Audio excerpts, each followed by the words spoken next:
Pelabuhan Merak berdiri sebagai gerbang barat Pulau Jawa, tempat ribuan manusia datang dan pergi setiap hari. Kapal-kapal besar berbaris di dermaga, klakson bersahut-sahutan, dan aroma laut bercampur solar memenuhi udara.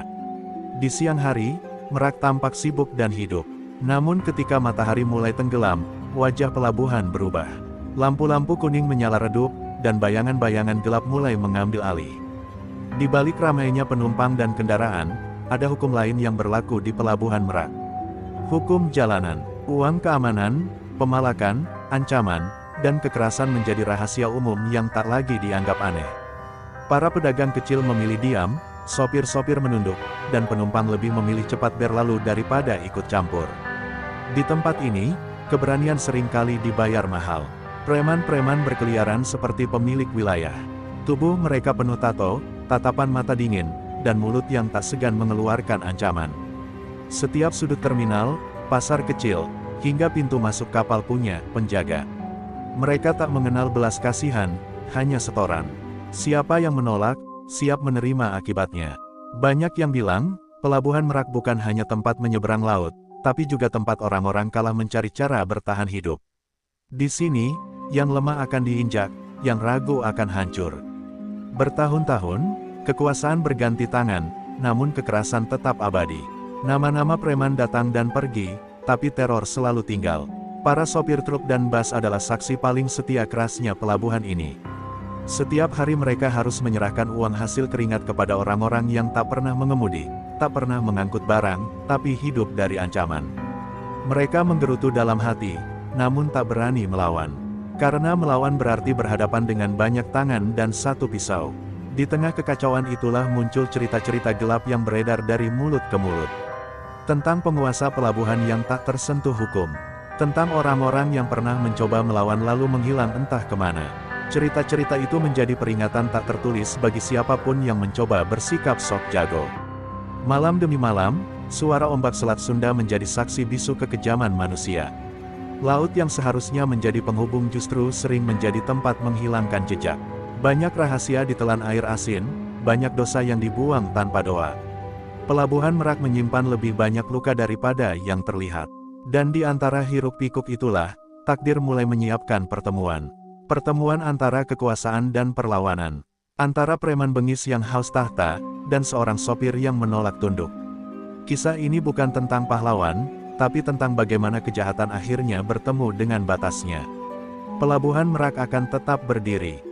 Kapal akan terus berlayar, tapi malam itu, tanpa disadari siapapun, cerita panjang tentang darah, kekuasaan, dan kejatuhan perlahan mulai ditulis. Boleng tidak lahir dari kota besar, tidak pula dari lingkungan yang mengenal aturan dan hukum. Ia tumbuh di sebuah kampung terpencil yang terletak jauh di pedalaman. Untuk mencapai kampung itu, orang harus menyeberangi sungai, melewati sawah luas, dan menembus bukit-bukit yang sunyi. Kampung itu seolah terpisah dari dunia luar, hidup dengan caranya sendiri. Penduduknya sedikit, tak lebih dari puluhan kepala keluarga. Mereka hidup sederhana, menggantungkan nasib dari ladang dan kebun. Listrik sering padam, jalan rusak, dan aparat hampir tak pernah datang. Di tempat seperti itu, hukum negara terasa sangat jauh. Yang berlaku hanyalah siapa yang kuat, dia yang bertahan. Sejak kecil, Boleng sudah akrab dengan kerasnya hidup. Ayahnya jarang bicara, ibunya lelah oleh kemiskinan. Tidak ada cerita tentang sekolah tinggi atau masa depan cerah. Setiap hari hanya tentang makan hari ini dan besok. Dari lingkungan itulah Boleng belajar satu hal penting, kalau ingin hidup, jangan bergantung pada siapapun.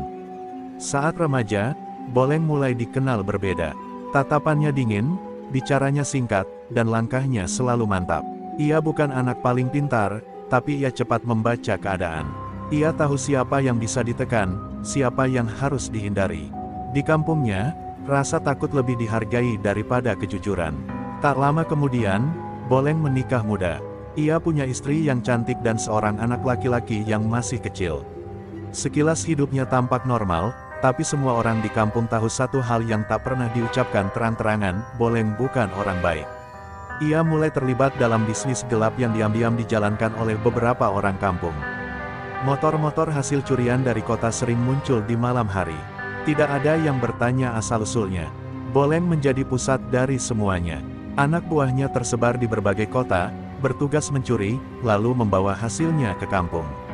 Boleng membeli dengan harga murah dan menjual kembali ke desa-desa lain. Uang mengalir, dan namanya mulai disegani. Meski polisi beberapa kali mencium aktivitas itu, Boleng selalu lolos. Ia licin, tahu kapan harus bersembunyi, tahu siapa yang harus diberi uang tutup mulut. Kasus demi kasus tenggelam tanpa jejak. Di mata warga kampung, Boleng mulai dianggap untouchable, tak tersentuh hukum. Namun di balik semua itu, benih kehancuran mulai tumbuh. Hidup dalam bayang-bayang kejahatan membuat Boleng semakin jauh dari keluarganya. Ia jarang di rumah, jarang bicara dengan anaknya. Dunia yang ia pilih perlahan menelan sisi manusianya. Dan tanpa Boleng sadari, langkah-langkah kecil yang ia ambil dari kampung terpencil itu sedang membawanya menuju jalan panjang penuh darah. Jalan yang suatu hari akan menyeretnya keluar dari kampung sunyi, menuju tempat yang jauh lebih kejam, Pelabuhan Merak. Awalnya, Boleng hanya menjadi penadah kecil. Motor-motor curian datang 1-2, disembunyikan di kolong rumah atau kebun belakang. Ia belajar cepat, bukan soal mesin, tapi soal manusia. Ia tahu siapa yang berani mencuri, siapa yang gampang panik, dan siapa yang bisa dipercaya untuk tutup mulut. Dari situ, Boleng mulai menyusun jaringan. Anak buahnya tidak banyak bicara. Mereka tersebar di kota-kota berbeda, bergerak sendiri-sendiri, dan hanya muncul saat malam tiba. Motor hasil curian langsung dibawa ke kampung, tak pernah menginap di kota. Boleng membayar murah, tapi selalu tunai. Bagi para pencuri, itu sudah cukup untuk membuat mereka kembali lagi dan lagi. Bisnis itu berkembang pesat. Dalam sebulan, belasan motor berpindah tangan. Boleng punya jalur distribusi sendiri, desa-desa terpencil, wilayah perkebunan, dan kampung-kampung yang jarang tersentuh razia. Pembeli tahu risikonya, tapi harga murah menutup rasa takut. Di mata mereka, Boleng bukan penjahat, melainkan penyedia jalan pintas. Nama Boleng mulai terdengar sampai ke telinga aparat. Beberapa kali polisi datang ke kampung, bertanya sana-sini. Tapi selalu terlambat, barang sudah hilang, saksi mendadak lupa, dan malam kembali sunyi. Boleng tahu, dalam dunia seperti ini, kecepatan dan ketenangan adalah senjata. Uang membuat Boleng berubah. Ia tak lagi sekadar bertahan hidup, kini ia merasa berkuasa. Cara bicaranya makin dingin, perintahnya tak bisa dibantah. Ia mulai memandang orang lain sebagai alat, bukan manusia. Bahkan pada keluarganya sendiri, ia lebih sering bersikap seperti orang asing. Istrinya mulai resah. Anak mereka tumbuh tanpa kehadiran ayah yang utuh. Tapi Boleng menutup telinga. Baginya, rasa bersalah adalah kelemahan. Ia percaya, selama uang masih mengalir, semua masalah bisa dibungkam. Namun, semakin besar jaringan, semakin besar pula bayangan bahaya. Satu kesalahan kecil bisa menjatuhkan segalanya. Boleng mulai merasakan tekanan, mimpi buruk, kecurigaan berlebihan, dan rasa dikejar-kejar meski tak ada siapa-siapa. Dunia gelap menuntut harga mahal. Dan benar saja, malam itu menjadi titik balik. Sebuah kabar beredar cepat di antara anak buahnya, polisi sedang bergerak. Bukan rahasia biasa, tapi operasi besar. Boleng berdiri di depan rumahnya, menatap gelap malam, sadar bahwa jalan haram yang ia pilih akhirnya menuntut balasannya. Dari kampung terpencil itu, roda nasib mulai berputar. Jalan Boleng sebagai mafia motor akan segera berakhir, digantikan oleh pelarian, darah, dan penjara. Tapi ia belum tahu, semua ini baru permulaan dari kehancurannya. Malam itu kampung terasa berbeda.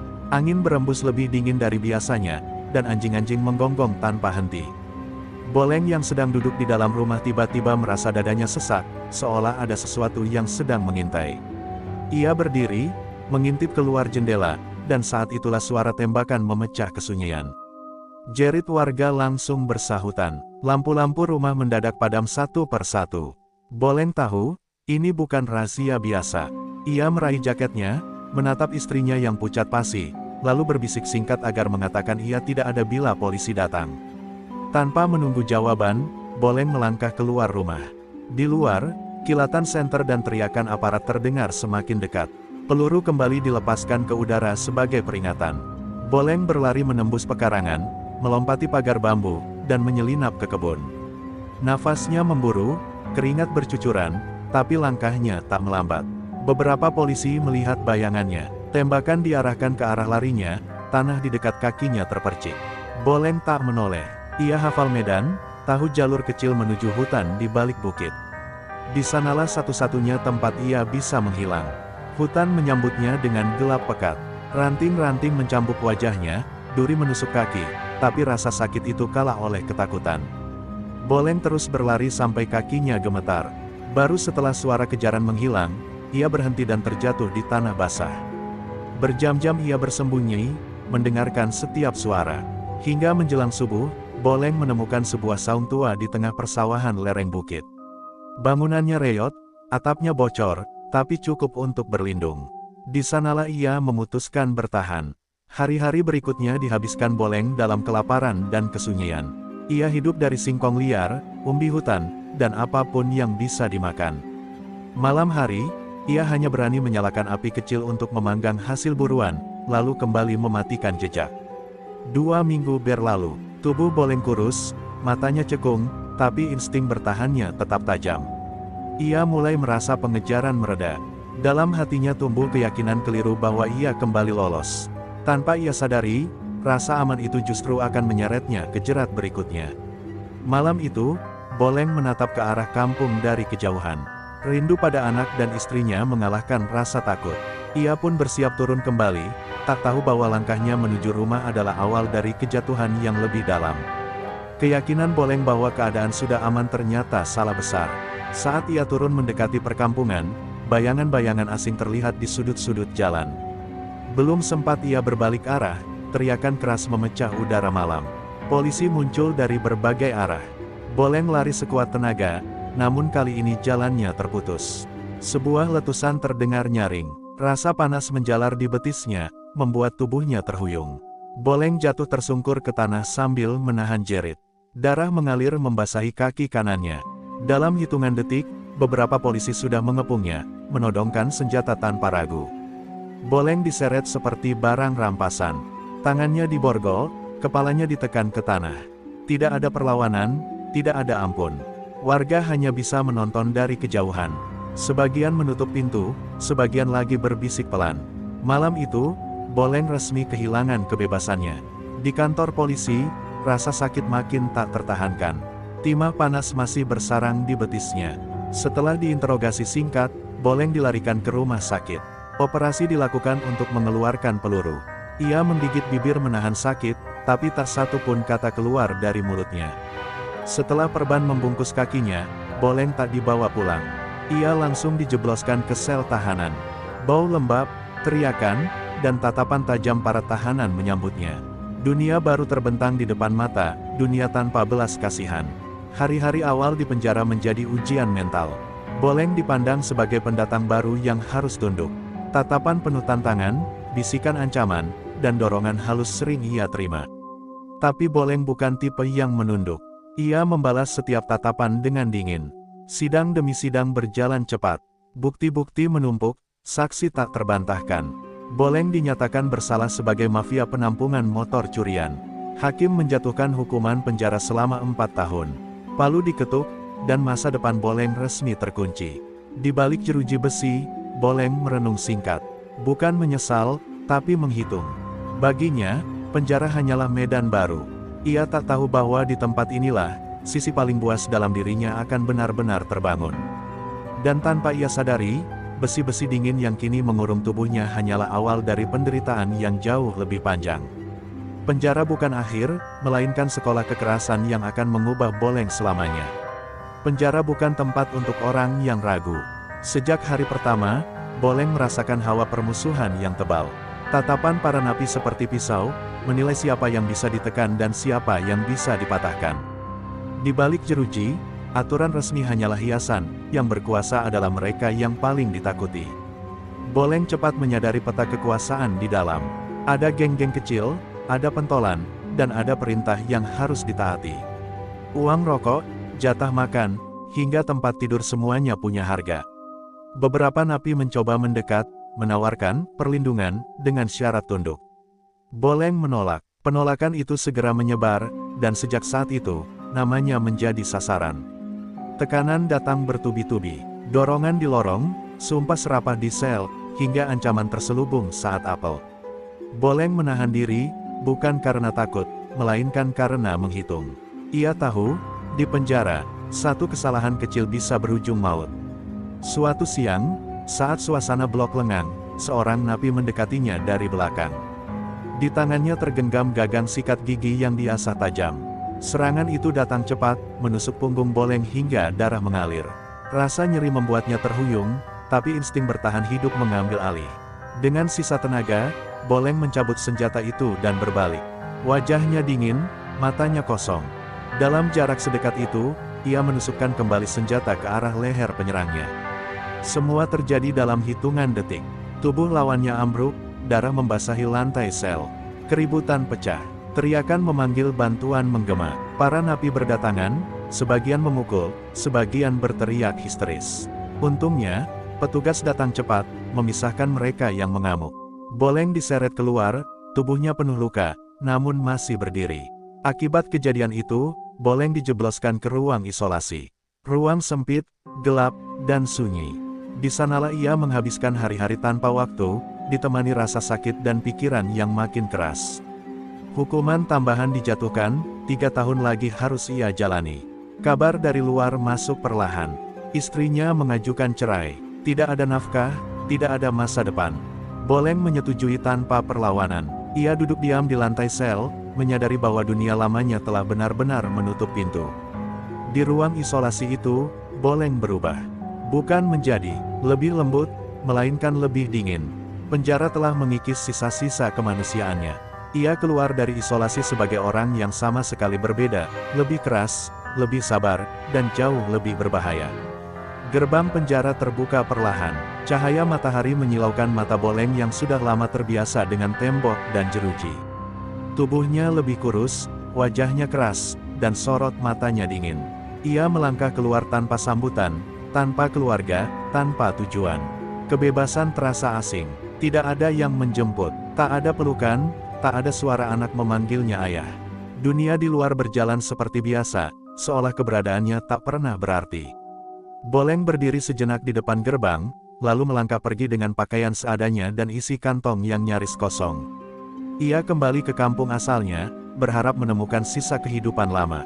Namun yang ia temui hanyalah jarak.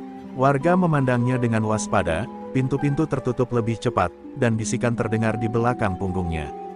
Kampung itu tak lagi menjadi rumah. Rumah lamanya sunyi. Istrinya telah pergi, anaknya entah di mana.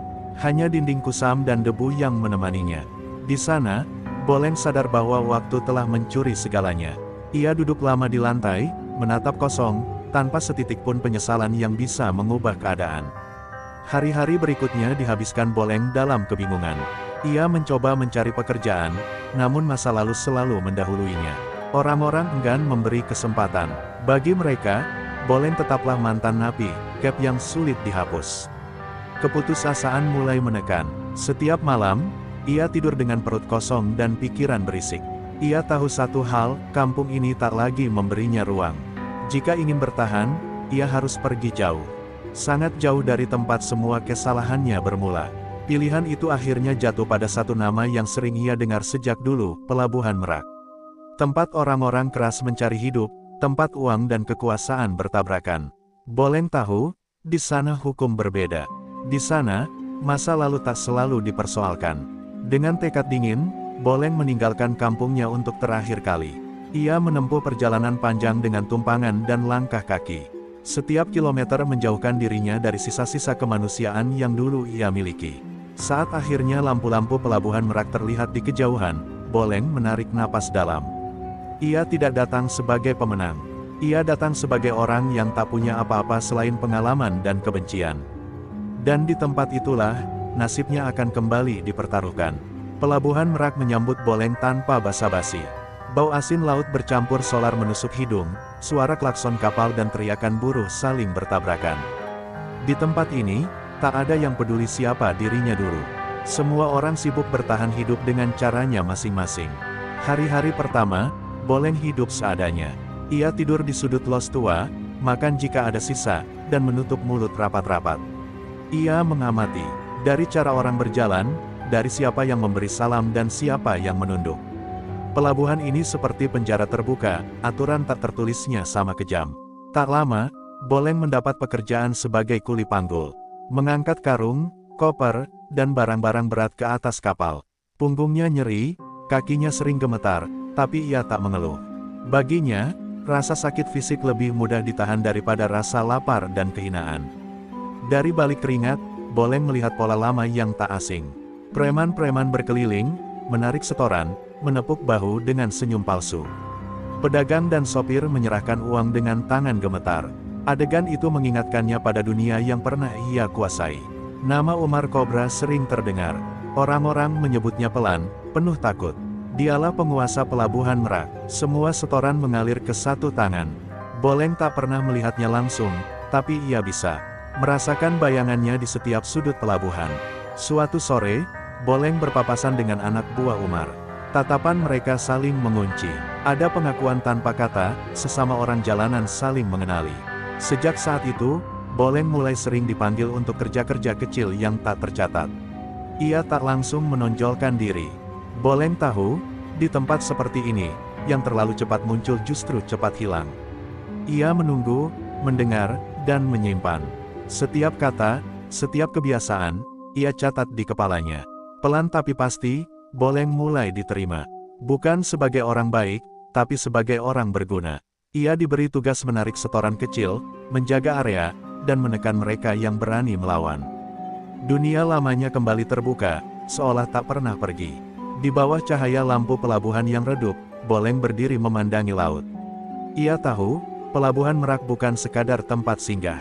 Ini adalah tanah kedua, tempat ia akan bangkit kembali, atau hancur untuk selamanya. Nama Umar Kobra semakin sering menggema di telinga Boleng. Bukan sebagai dongeng, tapi sebagai ancaman nyata.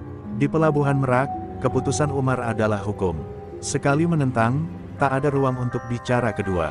Semua orang paham itu, termasuk Boleng. Akhirnya, pertemuan itu terjadi. Boleng dipanggil ke sebuah gudang tua di ujung pelabuhan. Umar Kobra duduk santai di kursi besi, tubuhnya besar, matanya tajam seperti ular siap menyambar. Senyumnya tipis, berbahaya. Tak ada basa-basi. Tatapan mereka saling menimbang. Umar berbicara pelan, penuh tekanan. Ia tahu siapa Boleng, dari mana ia datang, bahkan potongan masa lalunya. Bagi Umar, informasi adalah senjata. Boleng tak terkejut. Di dunia ini, rahasia hanya ilusi. Ia menjawab singkat, tanpa menunduk. Sejak malam itu, posisi Boleng berubah. Ia tak lagi sekadar anak buah lapangan. Umar memberi kepercayaan lebih, mengurus setoran besar, menertibkan wilayah bermasalah, dan menyadarkan mereka yang berani membangkang. Tangan Boleng kembali kotor, tapi dompetnya mulai terisi. Namun di balik kepercayaan itu, Boleng merasakan jerat.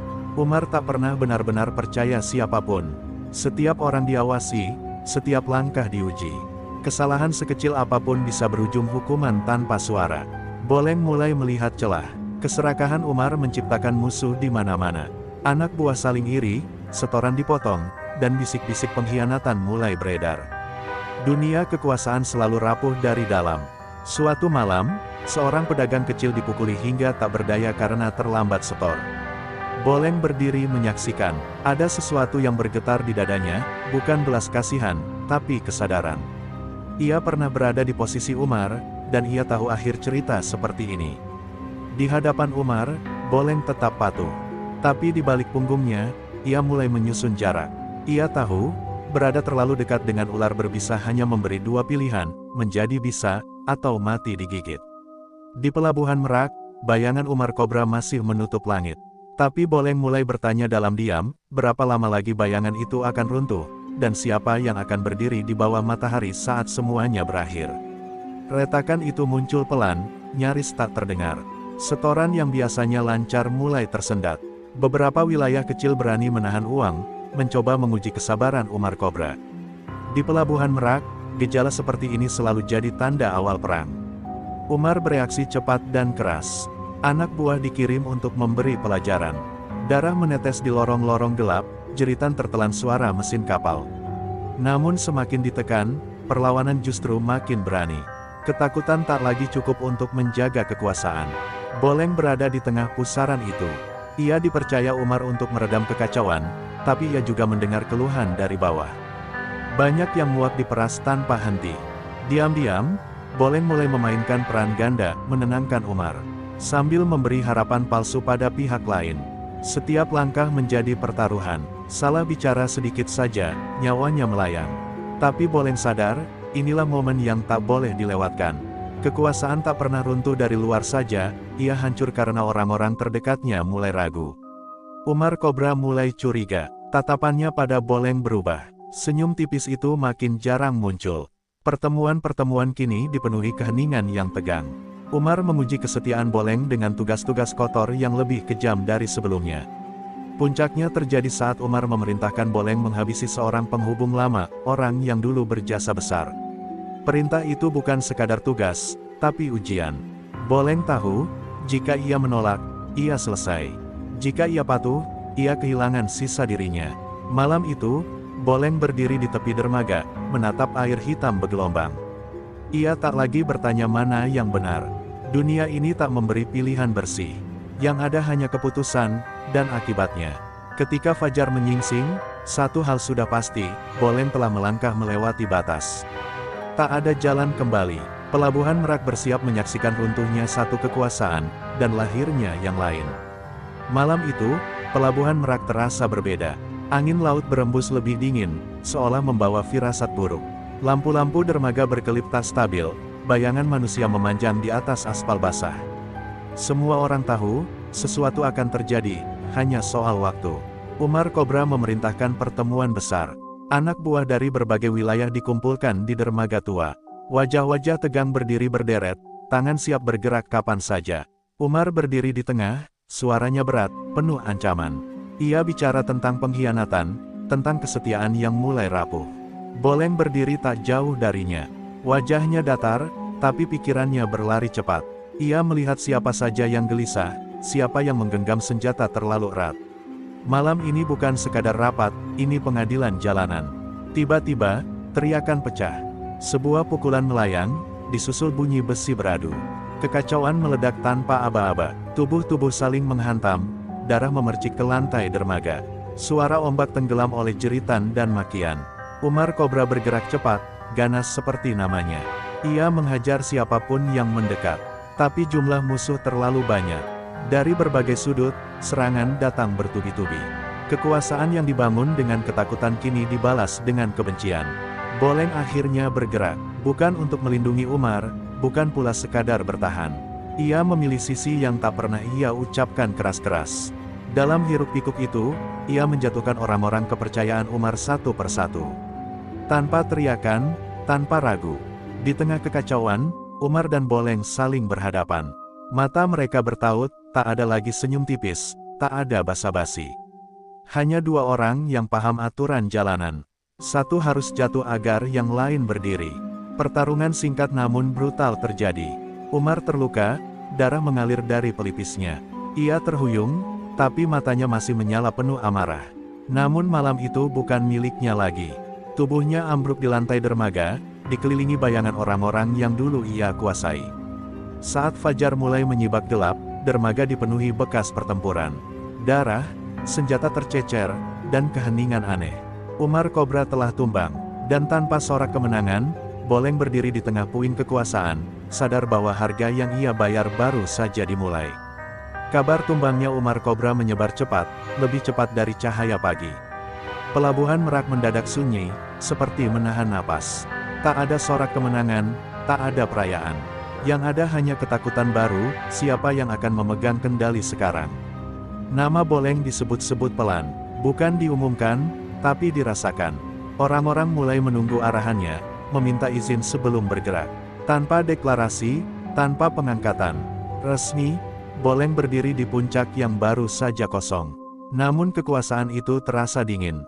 Tidak seperti yang dulu ia bayangkan. Setiap keputusan menghadirkan wajah-wajah penuh harap dan curiga sekaligus. Sekali salah melangkah, ia bisa bernasib sama seperti Umar. Boleng mulai menata ulang wilayah.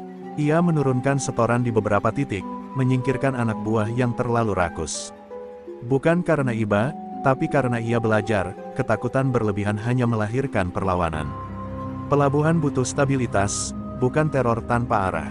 Meski begitu, malam-malam Boleng tak lagi tenang. Ia sering terjaga, duduk sendiri di tepi dermaga, menatap laut gelap. Kemenangan yang ia raih tak menghadirkan damai. Yang ada justru beban lebih berat dari sebelumnya. Di balik layar, sisa-sisa loyalis Umar mulai bergerak. Bisik-bisik pengkhianatan kembali terdengar. Dunia ini tak pernah kehabisan ular. Boleng sadar, mahkota tanpa pengakuan selalu rawan direbut. Ia juga mulai merasakan jarak dari manusia biasa. Tak ada lagi tawa lepas, tak ada percakapan jujur. Semua kata kini dihitung, semua senyum punya maksud. Kekuasaan membuatnya sendirian. Suatu sore, Boleng menerima kabar tentang Woko Brindil, sopir truk dari Jawa Timur yang kini sering mondar-mandir Bandar Lampung. Nama lama yang membawa kenangan masa lalu. Entah mengapa, kabar itu mengusik pikirannya lebih dari ancaman manapun. Boleng menatap horizon, di mana kapal-kapal berlalu tanpa peduli siapa yang berkuasa. Ia sadar, menjadi raja tanpa mahkota berarti hidup di ujung pisau. Dan mungkin, takdirnya belum selesai di Pelabuhan Merak. Nama Woko Brindil terus berputar di kepala Boleng. Sopir truk lintas Jawa Timur Bandar Lampung itu bukan orang sembarangan di masa lalu. Mereka pernah berdiri di jalan yang sama, menghirup debu yang sama, sebelum hidup membawa masing-masing ke arah berbeda. Kini, jejak lama itu muncul kembali. Boleng memerintahkan orangnya mencari informasi. Tak butuh waktu lama, Woko dikenal pendiam, berkumis tebal, jarang banyak bicara, tapi disegani sesama sopir. Truknya sering membawa muatan berat, dan anehnya jarang bermasalah di jalur rawan. Seolah ada sesuatu yang melindunginya. Suatu malam, di sebuah warung kopi dekat pelabuhan, Boleng melihatnya langsung. Woko Brindil duduk sendiri, menyeruput kopi hitam, wajahnya tenang seperti tak memikul beban apapun. Tatapan mereka bertemu sesaat, cukup lama untuk saling mengenali, cukup singkat untuk menyimpan jarak. Tak ada pelukan, tak ada senyum berlebihan. Hanya anggukan kecil. Dua orang yang paham aturan jalanan tak perlu banyak kata. Tapi di balik keheningan itu, ada ketegangan yang sulit dijelaskan, campuran hormat, curiga, dan masa lalu yang belum selesai. Boleng mengamati dari jauh. Woko tak pernah terlibat keributan, tapi juga tak tunduk. Preman-preman pelabuhan tak berani memalak terlalu jauh. Ada aura yang membuat orang berpikir dua kali. Bukan karena kekuatan yang dipamerkan, tapi karena ketenangan yang tak bisa ditebak. Di sisi lain, Woko juga memperhatikan Boleng. Ia tahu siapa yang kini mengendalikan Merak. Ia mendengar cerita tentang darah di dermaga. Namun Woko memilih tetap di jalurnya, mengemudi, mengantar barang, dan pulang dengan selamat. Dunia gelap bukan lagi pilihannya, atau setidaknya begitu yang ia yakini. Boleng mulai bertanya pada dirinya sendiri, apakah Woko masih orang yang sama, atau justru telah menjadi sesuatu yang lebih berbahaya karena tak terlihat. Dalam dunia ini, yang paling mematikan bukan yang berteriak paling keras, tapi yang diam terlalu lama. Pertemuan kedua terjadi tanpa rencana. Hujan turun deras, dan Woko berteduh di gudang yang sama dengan Boleng. Di sana, mereka akhirnya bicara. Singkat, padat, tentang jalan hidup, tentang pilihan, tentang harga yang harus dibayar. Tak ada nasihat, tak ada penghakiman. Saat mereka berpisah, Boleng tahu satu hal, pertemuan dengan Woko Brindil bukan kebetulan. Entah sebagai sekutu, penyeimbang, atau ancaman, jejak lama itu kini berjalan sejajar dengannya. Dan cepat atau lambat, dua jalan ini akan saling bersilangan lagi. Pelabuhan Merak kembali ramai, tapi suasananya tak lagi sama. Sejak nama Woko Brindil makin sering disebut di kalangan sopir dan buruh angkut, wilayah kekuasaan Boleng mulai terasa goyah. Bukan karena perlawanan terbuka, melainkan karena keberanian diam-diam yang menular. Woko tetap menjalani rutinitasnya. Truknya keluar masuk dermaga tanpa bayar uang keamanan. Aneh ya, tak ada preman yang berani menghentikannya. Sekali dua kali anak buah Boleng mencoba mendekat, tapi hanya mendapat tatapan datar yang membuat langkah mereka ragu. Boleng mengumpulkan orang-orang kepercayaannya. Ia tahu, kekuasaan yang dibiarkan dipertanyakan akan runtuh perlahan. Tapi ia juga sadar, Woko bukan tipe yang bisa ditaklukkan dengan gertakan. Salah langkah, pelabuhan bisa berubah jadi medan perang. Di sisi lain, para sopir mulai bersuara. Mereka tak lagi mau diperas. Keberanian Woko menjadi pemicu. Tanpa teriak, tanpa selebaran, perlawanan tumbuh dari bisik ke bisik. Pelabuhan yang dulu tunduk kini mulai bergerak. Suatu sore, benturan tak terhindarkan. Seorang anak buah Boleng memaksa memungut uang dari truk Woko. Kali ini, Woko berhenti. Ia turun perlahan, menatap lurus, dan berkata satu kalimat, "Cari makan jangan dari peluh orang lain." Kalimat itu cukup untuk membuat keadaan memanas. Keributan kecil pecah, namun cepat diredam. Polisi datang lebih cepat dari biasanya. Banyak yang curiga, ada yang mulai melapor, ada yang mulai berani. Boleng menyadari, waktu tidak lagi berpihak padanya. Malam itu, Boleng berdiri sendiri di tepi dermaga. Lampu kapal berpendar di air hitam. Ia teringat masa lalu, penjara, darah, dan pengkhianatan. Kini, ancaman datang bukan dari pisau, tapi dari perubahan yang tak bisa ia hentikan dengan kekerasan semata. Di kejauhan, truk Woko melaju meninggalkan pelabuhan. Deru mesinnya terdengar seperti penanda zaman baru. Dua jalan telah bertemu di satu pelabuhan, dan hanya satu yang akan bertahan saat fajar benar-benar datang. Fajar datang pelan di pelabuhan Merak. Cahaya jingga menyapu dermaga yang basah oleh embun dan sisa hujan malam. Untuk pertama kalinya setelah sekian lama, suasana terasa hening, hening yang tak biasa, seolah pelabuhan sedang menahan napas menunggu sesuatu berakhir. Boleng berdiri di balik gudang tua, menatap kapal yang bersiap berangkat. Ia tahu, kekuasaannya sudah di ujung. Anak buahnya satu persatu menjauh, memilih selamat daripada setia. Dunia jalanan selalu begitu, saat uang dan ketakutan hilang, kesetiaan ikut runtuh. Keputusan itu akhirnya diambil. Boleng mendatangi Woko Brindil, bukan dengan senjata, tapi dengan tangan kosong. Dua lelaki dengan masa lalu kelam berdiri saling berhadapan. Tak ada tantangan, tak ada ancaman. Hanya pengakuan bahwa satu zaman telah selesai. Woko menatapnya lama, lalu berkata pelan, "Setiap orang punya kesempatan berhenti." Kalimat itu sederhana, tapi menghantam lebih keras dari pukulan manapun. Boleng menunduk. Untuk pertama kalinya, ia merasa lelah, bukan oleh luka, tapi oleh hidup yang terus ia paksakan. Sementara itu, polisi bergerak. Laporan demi laporan yang selama ini terpendam akhirnya menumpuk. Pagi itu, operasi besar dilakukan. Preman-preman yang tersisa ditangkap tanpa perlawanan berarti. Tak ada lagi yang ingin mati demi kekuasaan yang rapuh. Boleng menyerahkan diri, tanpa drama, tanpa pelarian. Saat borgol terpasang, ia menoleh ke pelabuhan yang pernah ia kuasai. Semua tampak kecil kini. Ia sadar, kejahatan memang bisa memberi kuasa, tapi tak pernah memberi ketenangan. Beberapa bulan kemudian, pelabuhan Merak berubah. Tak sempurna, tapi lebih manusiawi. Sopir tak lagi dipalak terang-terangan. Buruh bekerja dengan rasa aman. Woko Brindil tetap mengemudi, tetap diam, tetap menepati jalannya, cukup sebagai contoh bahwa keberanian tak selalu harus berisik.